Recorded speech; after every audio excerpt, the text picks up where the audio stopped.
Assalamualaikum warahmatullahi wabarakatuh. Para pemirsa, mari kita lanjutkan mengaji memahami isi Al-Quran. Yang dibaca masih surat Al-Kahfi, juznya juz 16, ayatnya sekarang ayat 103. Sambungannya yang lalu. A'udzubillahi minasyaitonirrajim. Bismillahirrahmanirrahim. Qul hal nunabiukum bil asyarina a'mala. Katakan Muhammad, apakah kami Allah perlu memberitahukan kepada kalian tentang orang-orang yang paling merugi, yang sangat merugi amal-amal perbuatannya. Nah, Allah memberitahu kepada Muhammad supaya bertanya kepada umatnya, apa kamu sekalian umat Muhammad perlu diterangkan tentang orang-orang yang paling merugi amalnya. Nah, siapa itu orang yang merugi amalnya itu? Alladzina dhalla sayuhum fil hayati dunya, yaitu orang-orang yang sia-sia atau sesat usahanya selama dalam kehidupan di dunianya itu. Yaitu orang-orang yang berbuat jahat, orang berbuat jahat. Kalau penguasa ya penguasa yang korup itu semua usahanya itu usaha yang sia-sia, sesat itu. Diberi amanat kok korupsi atau bukan hanya kok dirampok gitu. Ya yang macam-macam itulah. Orang yang usahanya serba tidak baik itu, yang sesat itu orang yang rugi seperti itu. Wahum yahsabuna annahum yusinuna sun'at. Tapi mereka sendiri, orang-orang yang berusaha yang tidak baik-baik itu, mereka itu menyangka bahwa perbuatan itu ada perbuatan baik. Lah ini susahnya di situ. Dia berbuat jahat, ya, merugikan orang lain, merugikan orang banyak, dinilai orang lain itu dia jahat, tapi dia merasa buat baik. Lah lucu kan? Nah itulah orang-orang yang paling rugi di akhirat seperti itu. Orang tindakannya jelek-jelek, ya berbuat tidak baik-baik, ya melanggar hukum Allah, melanggar hukum negara, kok merasa hebat, merasa bagus gitu. Ya mungkin merasa setelah dapat korupsi banyak lalu dikasihkan orang-orang, ya perempuan-perempuan, mobil, dikasihkan macam-macam, itu merasa buat baik, itu mereka seperti itu. Tapi tidak ingat bahwa barang yang diberikan itu barang curian tuh, barang korupsian, nah begitu. Dan itu macam seperti itu orang yang rugi di akhirat seperti itu. Ulaika alladzina kafaru bi ayati rabbihim. Mereka itu orang-orang yang mengkafiri ayat-ayatnya Allah. Ayat Tuhan mereka, ayat Allah Al-Quran ini. Nah pada akhirnya orang yang berbuat demikian itu kan dia lupa terhadap ajaran Allah bahwa perbuatan tidak boleh, tapi toh mereka lakukan. Berarti kan mereka itu orang-orang yang mengkafiri itu ayatnya Allah seperti itu. Jangan korupsi, jangan mencuri, jangan rampok, jangan ya macam-macam cari harta orang lain, tidak benar itu tidak boleh kok dia laksanakan. Berarti dia tuh ingkar pada perintah Allah itu. Larangan Allah tidak boleh begini-begini kok dilanggar itu yang rugi seperti itu. Waliqaihi, dan juga mereka itu mengkafiri, tidak percaya bahwa besok itu di akhirat bahwa akan menghadap Allah itu tidak iman, mereka tidak percaya itu. Tidak percaya bahwa orang mau dibangunan kembali lalu dihadapkan pada Allah, mereka tidak iman itu. Fakabitot amaluhum, maka pada waktu itu putuslah semua pahala amal perbuatan mereka di dunia ini. Walaupun dia tampaknya berbuat baik, ya ngasih mobil orang gitu, ngasih macam-macam, wah sepertinya orang hebat betul, hartanya banyak dikasihkan orang. Nah, seperti itu toh akhirnya ya hapus juga amal seperti itu di akhirat. Nah, fala nuqimu lahum yaumal qiyamah, dan terhadap mereka itu Allah tidak akan menegakkan hisabnya di hari kiamat itu. Maksud apa? Tidak menegakkan timbangan di hari kiamat. Artinya orang macam begitu tuh besok tidak usah diperiksa amalnya lalu ditimbang-timbang begitu, tidak usah. Karena apa? Ya seperti sudah tertera di catatan di itu depan dadanya, ya itu tulisannya merah semua, tidak pernah beribadah pada Allah. ya kerjanya yang merugikan orang lain, yang ngerampok ya macam-macam, ya korupsi, ya sudah macam-macam pelanggaran pada hukum Allah itu dilakukan. Nah itu tidak usah perlu itu ditimbang-timbang amalnya itu, sudah langsung tahuan boroknya bahwa itu jatahnya memang neraka, langsung masuk neraka, tidak usah perlu ditimbang-timbang amalnya, nah, gitu. Tapi kalau orang yang masih ya merahnya ada, catatan hitamnya ada, itu kan masih campur baur, lalu ditimbang itu. Kalau nanti yang banyak itu yang hitam ya masih surga gitu. Tapi kalau yang banyak yang merahnya ya neraka gitu. Tapi yang merah semua sudah, tidak usah dihitung-hitung, tidak usah ditimbang-timbang, tidak usah dihisab gitu. Zalika jayaa'uhum jahannamu bima kafaru watakhadhu ayati wa rusuli huzwa.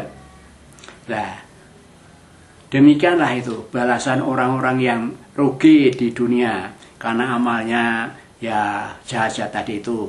Mereka itu balasan seperti itu, yaitu neraka jahanam, balasan neraka jahanam. Bima kafaru, disebabkan karena mereka ingkar terhadap Allah, terhadap ajaran Allah, terhadap Rasulullah, dan ingkar terhadap larang-larang Allah, perintah Allah. Ya pokoknya dilanggar-langgar semua itu. Perintah Allah dilanggar-langgar semua itu. Watakhadhu ayati wa rusuli huzwa, dan orang-orang yang menjadikan ayatnya Allah Al-Quran dan Rasulnya itu diejek-ejek. Orang yang suka mengejek Al-Quran, orang yang suka mengejek Rasulullah SAW, itu jatahnya seperti ini tadi, neraka jahanam.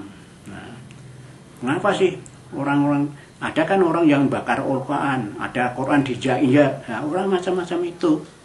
Ya seperti itulah namanya itu mengejek atau menghinakan ya Al-Quran, kitabnya Allah dan Rasulnya.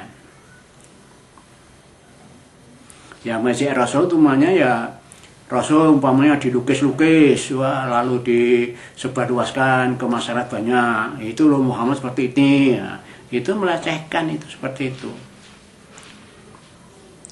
Lalu umpamanya mengadakan ranking ya, ranking orang yang paling bagus di dunia, lalu Rasulullah taruh tingkat bawah, itu kan melecehkan tuh. Rasulullah itu orang paling bagus di hadapan Allah, kok di ranking dinilai rendah daripada yang lain, hanya seperti orang di dunia ini. Macam itu jatah neraka gitu, neraka jahanam orang seperti itu. Innalladzina amanu wa amilus sholihat, sesungguhnya orang-orang yang beriman dan beramal soleh. Beriman itu ya iman kepada rukun iman yang 6 itu, pada Allah, pada malaikat, pada kita, pada Rasul, pada hari akhir, dan takdir baik buruknya seorang. Itu percaya semua, ya dipercayai semua. Lalu beramal soleh, yang melaksanakan perintah Allah dalam kitab suci, ya dalam rangka tunduk patuhnya itu pada Allah. Tapi niatnya mengamalkan itu ya hanya sekedar cari ridho Allah, ikhlas lillahi ta'ala. Yang dilakoni juga harus ya sesuai dengan syariat Rasulullah yang diajarkan Rasulullah, begitu. Itu yang dimaksud amal soleh itu begitu. Bagi mereka itu apa? Kanat lahum jannatul firdaus nuzulan. Bagi mereka itu adalah akan dibalas dengan surga yang namanya surga firdaus sebagai tempat tinggal. Nah, mari kita itu ya sadar dirilah. Kalau memang yang bisa masuk surga itu harus orang yang beriman dan beramal soleh, ya usahakanlah kita ini ya jadi orang yang beriman betul, iman betul dan beramal soleh betul. Ya insya Allah kita dapat jatah surga firdaus itu. Gitu. Khalidina fiha la yabghuna anha hiwalan. Nah, orang-orang yang di dalam surga firdaus itu mereka kekal di dalamnya. Dan mereka sama sekali tidak ingin mau pindah tempat. Oh, sudah tinggal di surga yang paling bagus, mau cari kelas yang tidak bagus ya, tidak akan seperti itu kan. Ya mesti sudah puas itu dengan surga Aden itu. Surga Firdaus bukan Aden. Aden itu juga surga. Ini yang di sini yang dimaksud Firdaus. Ya.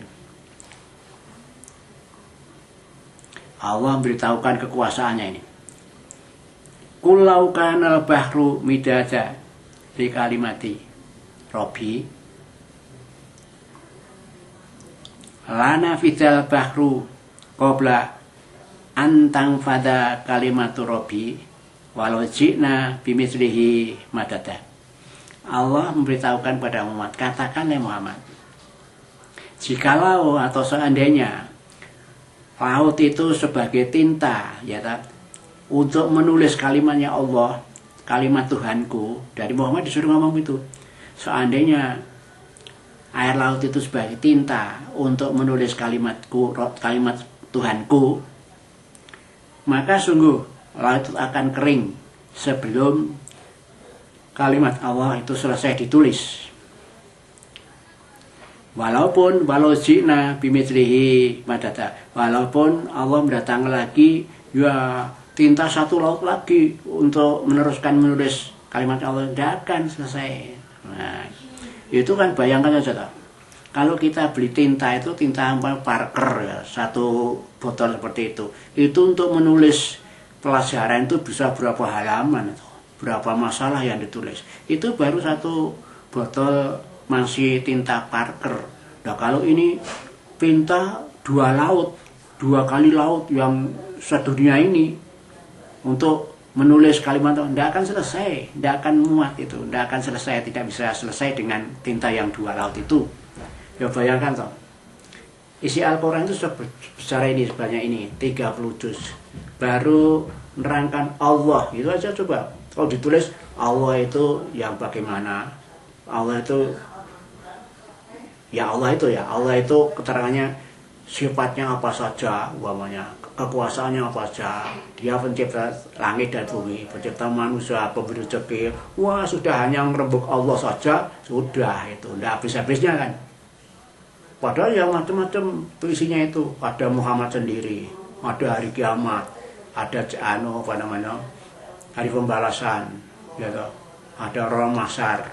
Wah, banyak sekali. Jadi kalau mau diambil satu kata diterangkan banyak sekali, itu sampai tinta 2 laut habis belum selesai menulis cerita tentang Al-Quran ini.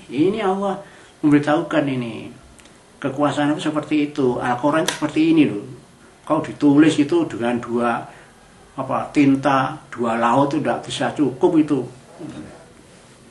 Kalau masih banyak ada orang yang tidak percaya, malah mendustakan, mengingkari, mengejek pada Al-Quran, wah keterlaluan, maka pantas kalau dijatuhkan masuk neraka, kan begitu orang-orang itu.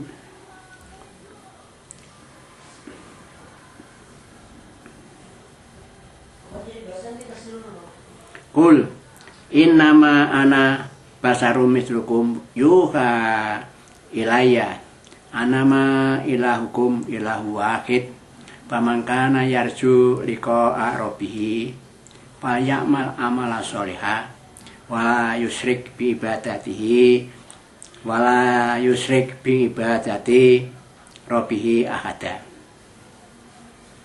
Allah memberitahukan kepada Muhammad supaya Muhammad mengatakan, inama ana basar mislukum, aku ini hanyalah seorang manusia seperti kamu, hei kaumku, hei umatku. Muhammad disuruh ngomong begitu.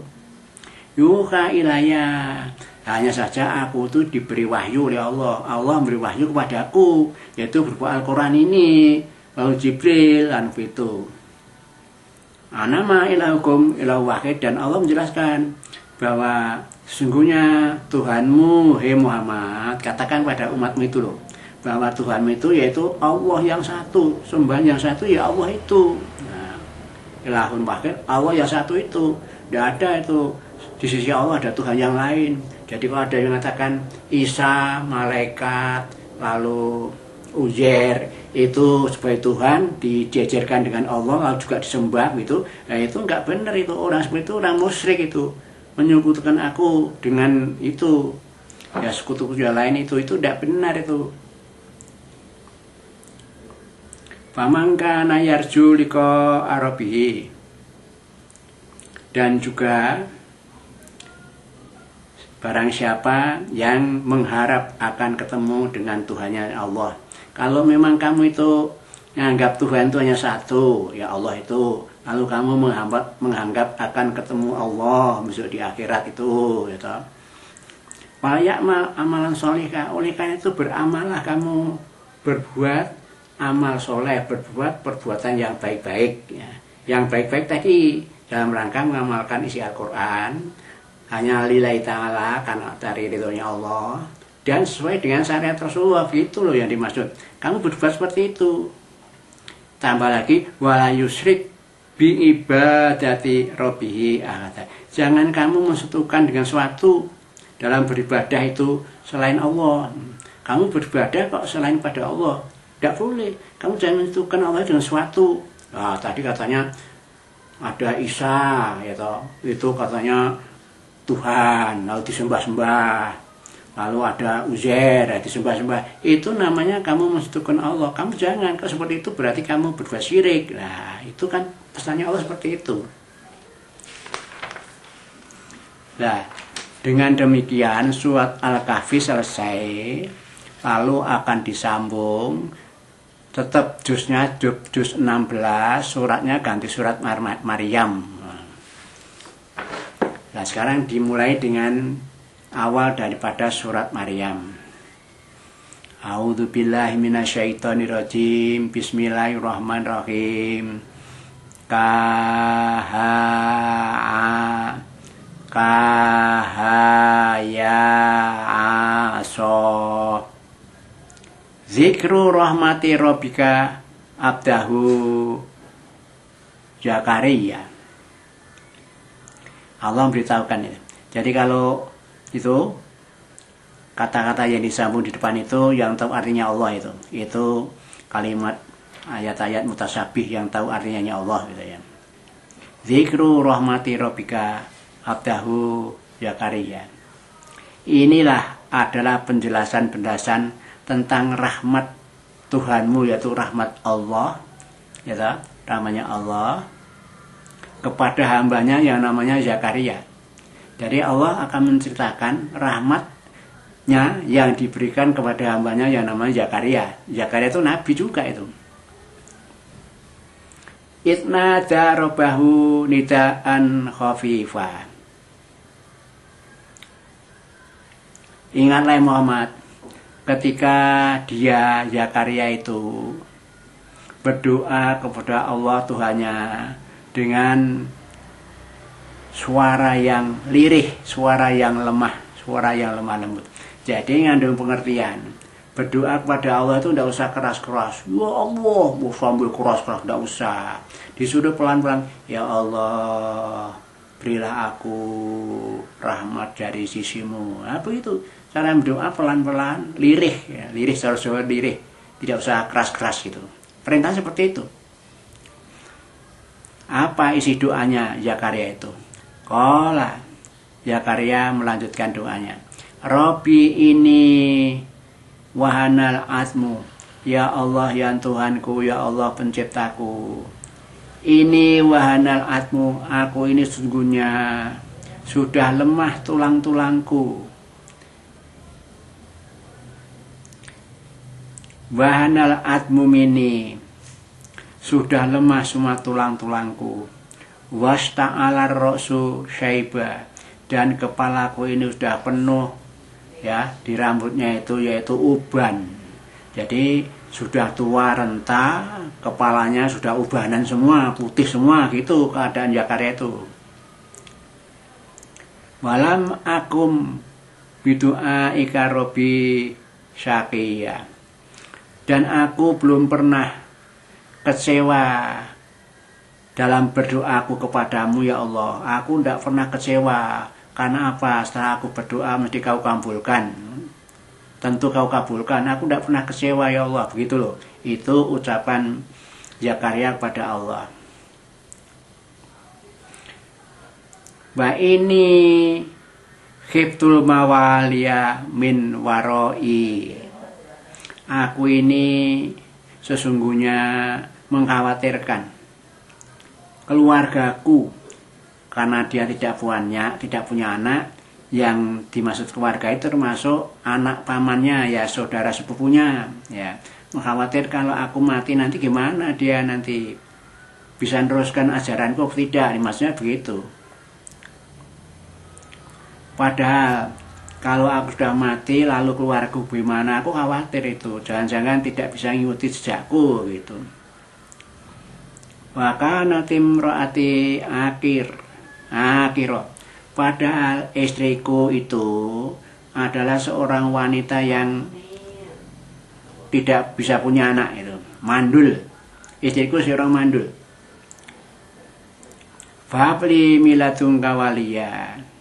Oleh karena itu ya Allah, kanugerahilah aku dari sisimu, yaitu seorang anak. Jadi sudah tua renta, suami istri, istrinya mandul, belum punya anak, dia khawatir keluarganya tinggal, lalu dia mohon supaya dikasih anak gitu.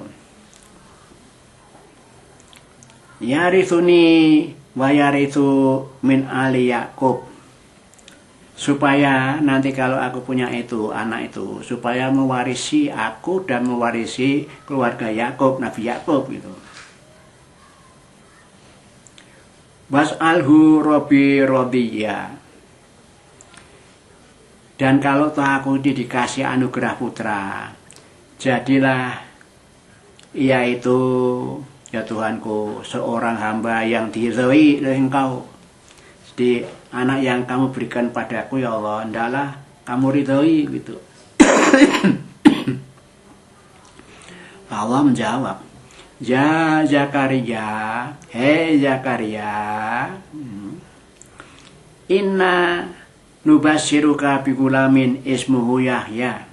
Sungguh aku akan beri kabar gembira kepadamu, bigulamin ismuhu Yahya, dengan seorang laki-laki yang namanya nanti Yahya. Halo, ini baru mohon, belum pernah hamil, belum lahir, sudah diberitahu akan punya anak, besok namanya Yahya. Itu nama yang beri nama Allah itu. Jadi Nabi Yahya itu pemberian namanya oleh Allah. Belum lahir saja sudah dikasihkan namanya. Baru dikabarkan saja akan punya anak, besok namanya Yahya gitu. Lam nas'alahu min qablu samiyya. Dan kami jadikan nama Zakaria itu belum pernah dipakai siapapun sebelumnya. Ada orang yang pakai nama Yahya. Nah, jadi sebelum Yahya, Nabi Yahya yang diberi nama oleh Allah itu, sebelumnya belum ada itu. Kata-kata orang yang nama Yahya itu belum ada. Nah, ini baru akan ada Yahya yang akan diberikan pada Zakaria itu tadi. Maka Zakaria itu lalu berkata atau berdoa, Rabbi anna yakunu li gulam. Hai Tuhanku, mana mungkin, bagaimana aku ini kok akan dikasih seorang anak.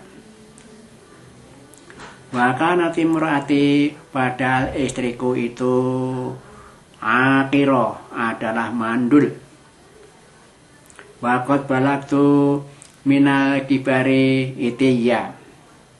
Padahal aku sendiri sudah sampai umur yang tua renta.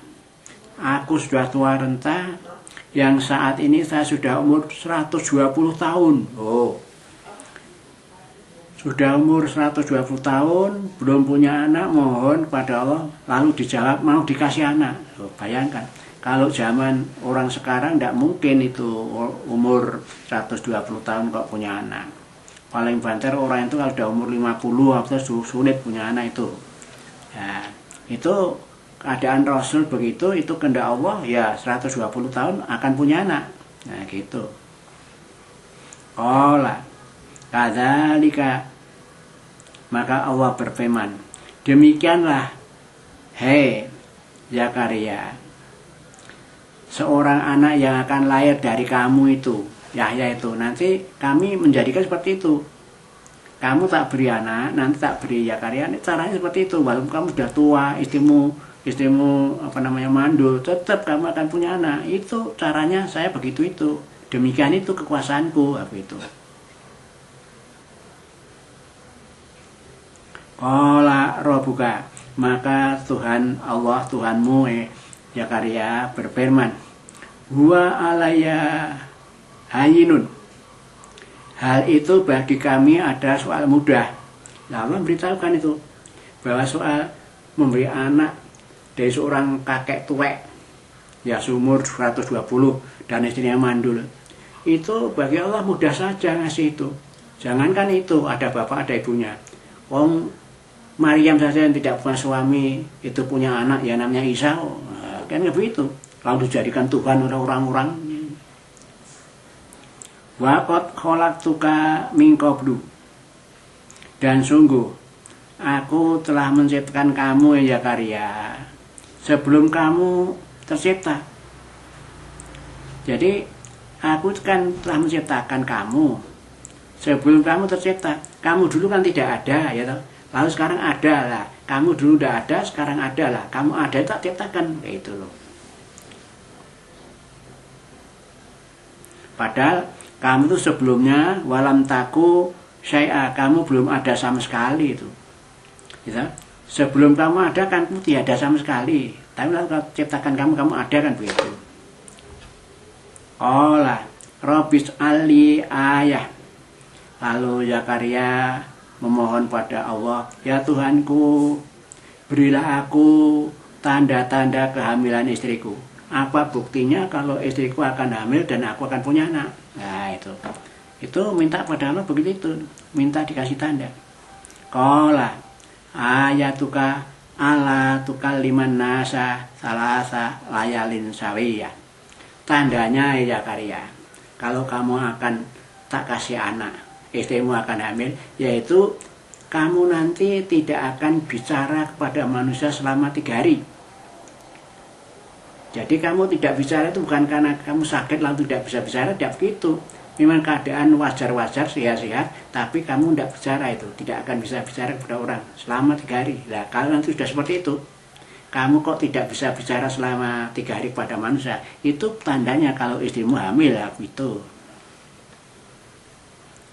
Wa kharaja ala qaumihi minal mikhrabi wa auha ilaihim ansabihu bukratan wa asyiyah. Maka setelah diberi tahu oleh Allah seperti itu, lalu Zakaria keluar untuk menemui para kaumnya. Keluar dari mihrab. Mihrab itu tempat khusus beribadah ya. Pokoknya di pojok rumah lalu dikasih batas bahwa ini hanya khusus ibadah gitu. Nah, keluar dari situ tempat peribadahan itu. Fa'auha, lalu dia itu memberi isyarat. Lalu memberi isyarat kepada para kaumnya itu. Apa? Ansabihu bukratan wa asyiyah. Hendaklah kamu semua, kaumku, bertasbih mengatakan subhanallah pada pagi hari dan pada petang hari. Ini sebagai syukurnya Zakaria bahwa dia telah diberi pemberitahuan dari Allah akan dikasih seorang anak yang namanya Yahya. Nah, bersyukurnya dengan cara banyak-banyak membawa tasbih, membaca subhanallah dan juga pada pagi dan sore hari. Nah, ini perlu ditiru juga ini. Jadi kalau orang dikasih kenikmatan yang luar biasa, itu ya caranya tadi itu banyak membaca tasbih itu subhanallah pada Allah hari pagi mau sore. Nah, biasanya kalau orang syukuran tidak begitu. Wah, sudah makan foya-foya, mengundang sanak saudara teman-temannya makan-makan bersama. Nah, begitu modelnya kan begitu syukuran itu. Tapi kalau model Rasul Zakaria itu bersyukurnya dengan memperbanyak bacaan subhanallah, mensucikan Allah baik pada pagi maupun sore. Sekian. Assalamualaikum warahmatullahi wabarakatuh.